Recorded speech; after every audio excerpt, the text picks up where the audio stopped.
PS న్యూస్కి స్వాగతం. ప్రజాసేవ మా లక్ష్యం. నేను మీ ఎల్పిఎస్.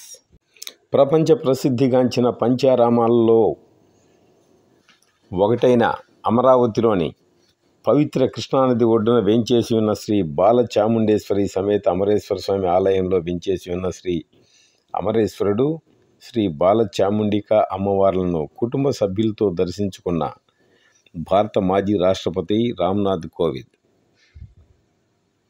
ఐజీ సర్వశ్రేష్ఠ త్రిపాఠి, పల్నాడు జిల్లా కలెక్టర్ కె అరుణ్ బాబు, జిల్లా ఎస్పీ కంచి శ్రీనివాసరావు, ఆలయ ఈఓ సునీల్ కుమార్ మాజీ రాష్ట్రపతి కోవింద్కు స్వాగతం పలికారు. అనంతరం ఆలయ ఆచారాలతో వేద పండితులు పూర్ణ కుంభంతో స్వాగతం పలికారు.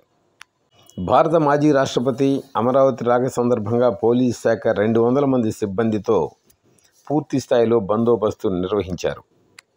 అనంతరం ఆలయంలోకి ప్రవేశించిన రామ్నాథ్ కోవింద్ కుటుంబ సభ్యులు అమరేశ్వర స్వామిని, బాలచాముండేశ్వరి అమ్మవార్లను భక్తి శ్రద్ధలతో ప్రార్థించుకొని ప్రత్యేక పూజలు నిర్వహించారు.